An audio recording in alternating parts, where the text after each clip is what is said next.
푸켓 국제공항에 내린 순간 민주는 아내 수진의 손을 꼭 잡았다. 공항 밖으로 나서자 후텁지근한 열기가 온몸을 감쌌다. 한국의 겨울 추위를 뒤로하고 떠난 신혼여행지는 그야말로 다른 세상이었다. 우와, 여기 정말 덥다. 수진이 목덜미에 땀을 닦으며 말했다. 덥긴. 근데 우리 더 뜨겁게 만들 거잖아. 민준이 장난스럽게 웃었다. 수진은 민준의 팔을 가볍게 쳤다. 공항에서부터 그러지 마. 사람들 다 봐. 택시는 해안도로를 따라 달렸다. 창밖으로 야자수가 스쳐 지나갔고 저 멀리 안담한 해의 푸른 물결이 햇빛에 반짝였다. 민주는 계속해서 수진의 손을 만지작거렸고 수진은 창밖 풍경에 집중하려 애썼다. 호텔에 도착한 건 오후 2시쯤이었다. 리셉션에서 체크인을 마치고 방키를 받자마자 민준의 눈빛이 달라졌다. 엘리베이터 안에서 그는 수진을 끌어안았고 수진은 주위를 살피며 작게 웃었다. 여보, 잠깐만. 방 들어가서. 못 참겠어. 너무 예뻐. 객실 문이 열리자마자 민주는 수진을 안아들었다. 수진은 깔깔 웃으며 그의 목에 팔을 감았다. 문이 닫히는 소리와 함께 푸켓의 첫날 오후가 시작됐다. 저녁 식사는 호텔 룸서비스로 해결했다. 수진은 발코니에서 바다를 보고 싶어 했지만 민주는 커튼을 닫아버렸다. 우리 둘만의 시간이잖아. 바다는 내일 봐도 돼. 그래도 푸켓까지 왔는데. 수진아. 민준이 아내의 어깨를 감쌌다. 우리 신혼여행이야. 지금 이 순간이 제일 중요한 거지. 수진은 남편의 눈을 보며 미소 지었다. 결혼 전부터 민준의 열정적인 성격은 알고 있었다. 다만 이렇게까지 적극적일 줄은 몰랐다. 밤이 깊어갈수록 호텔방의 온도는 올라갔다. 에어컨은 최대로 틀어놨지만 소용없었다. 민주는 쉴 줄을 몰랐고 수지는 중간중간 물을 마시며 숨을 고르곤 했다. 여보, 좋았지? 민준이 숨을 헐떡이며 물었다. 응, 좋았어. 수진이 미소 지으며 대답했다. 한 번 더 할까? 잠깐 좀 쉬자. 물 좀 마실게. 하지만 물을 다 마시기도 전에 민주는 다시 그녀를 끌어안았다. 수지는 웃다가도 약간의 걱정이 들기 시작했다. 이 속도로 일주일을 버틸 수 있을까? 새벽 3시가 넘어서야 두 사람은 잠들었다. 창밖에서는 파도 소리가 들렸지만 그들은 단 한 번도 발코니에 나가보지 않았다. 둘째 날 아침 수지는 몸이 무거웠다. 어제 밤의 격렬함이 고스란히 남아있었다. 민주는 상쾌한 얼굴로 일어나 샤워를 하고 나왔다. 오늘 뭐 할까? 피피섬 투어 예약했는데. 응. 그래. 수진이 천천히 몸을 일으켰다. 하지만 아침 식사 후 민준의 눈빛이 또다시 변했다. 수진이 수영복으로 갈아입는 모습을 보자 그는 참지 못했다. 잠깐만. 출발하기 전에. 여보, 투어 시간 있잖아. 금방이야. 금방. 결국 피피섬 투어는 놓쳤다. 수지는 아쉬웠지만 민준의 열정을 거절하기가 어려웠다. 그는 신혼부부니까 이럴 수 있다고, 이게 정상이라고 생각했다. 점심때쯤 수지는 화장실에서 한참을 앉아 있었다. 아래쪽이 불편했다. 거울을 보니 얼굴도 피곤해 보였다. 여보, 괜찮아? 문 밖에서 민준이 물었다. 응, 괜찮아. 금방 나올게. 오후에는 해변에 나가려고 했다. 하지만 호텔 수영장에서 수진의 비키니 모습을 본 민주는 다시 방으로 돌아가자고 했다. 여기 사람 많아. 우리 방에서 쉬자. 방에서만 있으면 뭐해. 쉬는 것도 여행이지. 그리고 민준이 수진의 귀에 속삭였다. 너 너무 예뻐서 남들한테 안 보여주고 싶어. 수진은 웃었지만 속으로는 한숨이 나왔다. 이러다 정말 푸켓을 한 번도 못 보고 가는 거 아냐?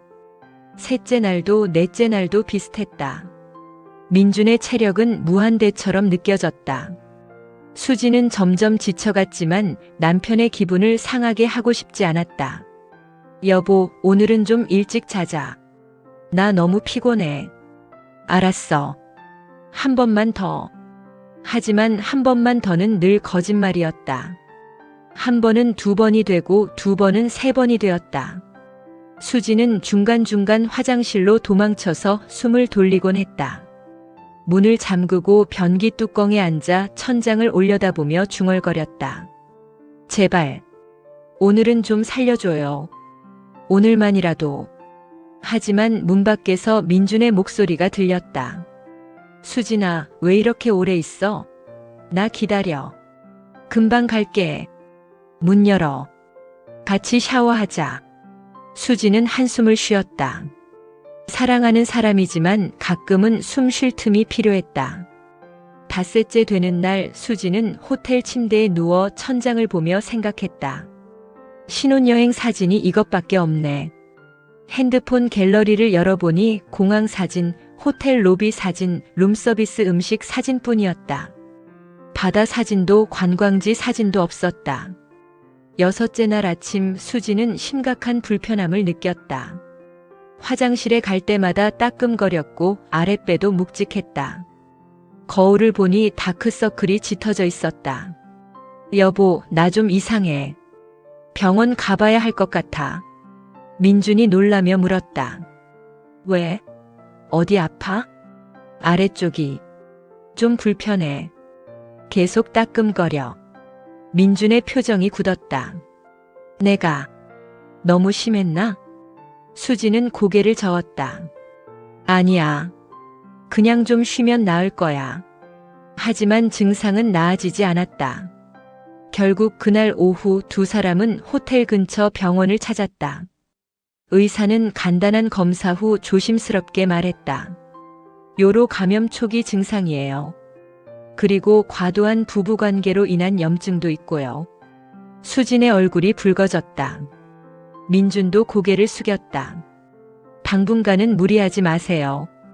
특히 부부관계는 최소 일주일은 피하는 게 좋겠습니다. 일주일이요? 민준이 놀라 물었다. 네. 지금 상태로는 더 악화될 수 있어요. 충분히 휴식하시고 약 잘 챙겨 드세요. 호텔로 돌아오는 택시 안은 조용했다. 민준은 미안한 표정으로 수진의 손을 잡았다. 미안해. 내가 너무 무리하게 했지? 아니야. 나도 좋았어. 그냥 몸이 따라주질 않네. 앞으로 조심할게. 진짜로. 수지는 민준의 손을 꼭 쥐었다. 남편의 마음은 고마웠지만 몸은 정직했다. 일주일의 신혼여행 마지막 날 두 사람은 처음으로 제대로 된 외출을 했다. 파통 비치를 걸으며 석양을 보고 야시장에서 망고 스티키 라이스를 사 먹었다. 여기 진짜 예쁘다. 수진이 바다를 보며 말했다. 그러게. 진작 나올 걸 그랬나? 후회돼? 수진이 장난스럽게 물었다. 아니. 민준이 웃었다. 후회는 안 해. 그냥 다음엔 균형을 맞추자. 균형? 응. 사랑도 하고 여행도 하고. 수지는 민준의 팔짱을 꼈다. 그래, 균형. 해가 수평선 너머로 내려앉았다. 주황빛 하늘 아래 두 사람은 손을 잡고 해변을 걸었다. 이제야 진짜 신혼여행다운 순간이었다. 인천공항에 도착했을 때 민준과 수지는 복잡한 심정이었다. 행복했지만 피곤했다. 사랑했지만 반성도 했다. 첫 출근 날 민준은 사무실에 들어서자마자 부장님에게 붙잡혔다. 어이 신혼부부, 어떻게 지내다 왔어? 잘 다녀왔습니다, 부장님. 얼굴에 피곤이 가득한데? 푸켓에서 뭐 했길래 이 모양이야? 부장님이 껄껄 웃었다. 동료들도 하나둘 모여들었다. 사진 좀 보자. 어디 갔다 왔어? 민준은 핸드폰을 꺼내다가 멈칫했다. 사진이 거의 없었다. 공항, 호텔 로비, 룸서비스, 마지막 날 해변 몇 장. 이게 다야? 관광은 안 했어? 그게. 민준이 머리를 극적였다. 사정이 좀 있었어. 사무실에 웃음이 터졌다. 다들 알아듣는 표정이었다. 한편 수지는 산부인과를 다시 찾았다. 푸켓에서 받은 약을 다 먹었지만 완전히 낫지 않은 것 같았다. 무리하셨나 봐요. 의사가 말했다. 앞으로는 좀 더 조절하세요. 신혼이라고 매일 그러시면 안 돼요. 네. 알겠습니다. 집에 돌아와 민준에게 이야기를 꺼내기까지 한참이 걸렸다. 여보, 의사 선생님이 그러는데 당분간 조심하래. 얼마나? 한 달 정도? 민준의 눈이 커졌다. 한 달. 응. 완전히 나을 때까지. 민준은 한숨을 쉬었다. 하지만 곧 수진을 꼭 안아주었다. 알았어. 내 건강이 제일 중요하지. 미안해, 내가 너무 무리하게 했어. 아니야. 나도 좋았어. 그냥 몸이 약한가 봐. 다음엔 잘할게. 약속해. 주말 수지는 대학 동기들을 만났다. 결혼한 친구, 연애 중인 친구, 솔로인 친구들이 한자리에 모였다. 신혼여행 어땠어? 사진 좀 보자. 수지는 핸드폰을 꺼냈다. 친구들은 사진을 넘기다가 고개를 갸웃거렸다. 이게 다야? 관광은 안 했어? 응. 그게. 호텔만 있었구나. 기혼자 친구가 빙그레 웃었다. 뭐야.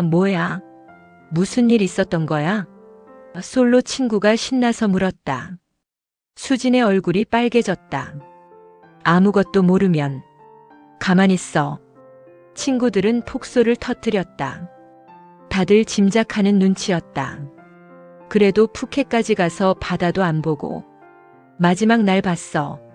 석양 정말 예뻤어. 하루만 본 거야? 친구들이 놀라 물었다. 수지는 웃으며 고개를 끄덕였다. 응. 그래도 행복했어. 나름대로. 기혼자 친구가 수진의 손을 잡았다. 나도 신혼 때 그랬어. 근데 진짜 몸 조심해. 나중에 후회해. 고마워. 지금 치료 중이야. 역시. 친구가 고개를 끄덕였다. 신혼은 다 그래. 한 달이 지나고 수진의 몸은 서서히 회복되었다. 민준도 많이 달라졌다. 퇴근하면 수진의 상태를 먼저 물었고 주말에는 함께 공원을 산책했다. 여보, 이번 주말에 강릉 갈까? 바다 보고 싶어. 좋아. 근데 이번엔 진짜 바다만 보는 거야? 민준이 웃었다. 물론이지. 바다도 보고 커피도 마시고 맛있는 것도 먹고. 그리고 밤에는 적당히. 민준이 장난스럽게 윙크했다. 수지는 남편의 팔을 툭 쳤다. 적당히가 뭐야, 적당히가. 진짜 적당히. 하루에 한 번. 한 번도 많아. 그럼 이틀에 한 번? 둘은 웃으며 서로를 껴안았다. 강릉 여행은 푸켓과 달랐다. 아침에 일어나 정동진 해변을 걸었고 커피 거리에서 여유롭게 브런치를 먹었다. 오후에는 주문진 수산시장에서 회를 사 먹고 저녁에는 숙소 근처를 산책했다. 밤이 되어도 민주는 서두르지 않았다. 수진과 이야기를 나누고 함께 영화를 보고 그리고 자연스럽게 사랑을 나눴다. 과하지 않게 서로를 배려하며. 여보, 좋았지? 응. 이게 진짜 좋은 거야. 미안해, 푸켓 때. 괜찮아. 그것도 우리의 추억이야. 다만. 수진이 민준의 눈을 보며 말했다. 이제는 이렇게 하자. 서로를 아껴가면서. 민준은 고개를 끄덕이며 수진을 꼭 안았다. 약속해. 결혼 1주년 기념일, 민준과 수진은 다시 푸켓을 찾았다. 같은 호텔, 같은 방이었다. 하지만 모든 게 달랐다. 첫날 아침 두 사람은 일찍 일어나 해변을 달렸다. 아침 식사는 바다가 보이는 레스토랑에서 했다. 오전에는 스노클링을 하러 갔고 오후에는 수영장에서 칵테일을 마셨다. 작년에는 이 풍경을 한 번도 못 봤지? 수진이 석양을 보며 말했다. 그러게. 바보 같았어. 바보는 무슨. 그것도 사랑이었잖아. 과한 사랑? 응, 과한 사랑. 수진이 웃었다. 근데 지금은 딱 맞는 사랑. 밤이 되어도 두 사람은 서두르지 않았다. 발코니에 나가 별을 보고 와인을 한 잔씩 마시고 그리고 천천히 방으로 들어갔다. 사랑은 여전히 뜨거웠다. 하지만 태워버리는 불꽃이 아니라 은은하게 데워주는 온기였다. 다음 날 아침 수지는 핸드폰 갤러리를 열어봤다. 바다 사진, 음식 사진, 함께 웃는 셀카들. 사진첩이 가득 찼다. 이번엔 제대로 된 여행 사진이네. 민준이 웃으며 말했다. 그치? 이제야 진짜 신혼여행 같아. 늦었지만 다행이야. 수지는 민준의 손을 잡았다. 늦은 게 아니야. 우리는 지금 배우는 중이잖아. 뭘? 균형. 사랑하는 법. 서로를 아끼는 법. 민준은 아내를 꼭 안아주었다. 푸켓의 아침 햇살이 두 사람을 비췄다. 사랑은 불꽃처럼 타오르는 것만이 아니었다. 때로는 잔잔한 파도처럼 부드러운 바람처럼 서로의 숨을 맞춰가는 것이었다. 그리고 그 균형을 찾아가는 과정이 바로 결혼이라는 여행이었다.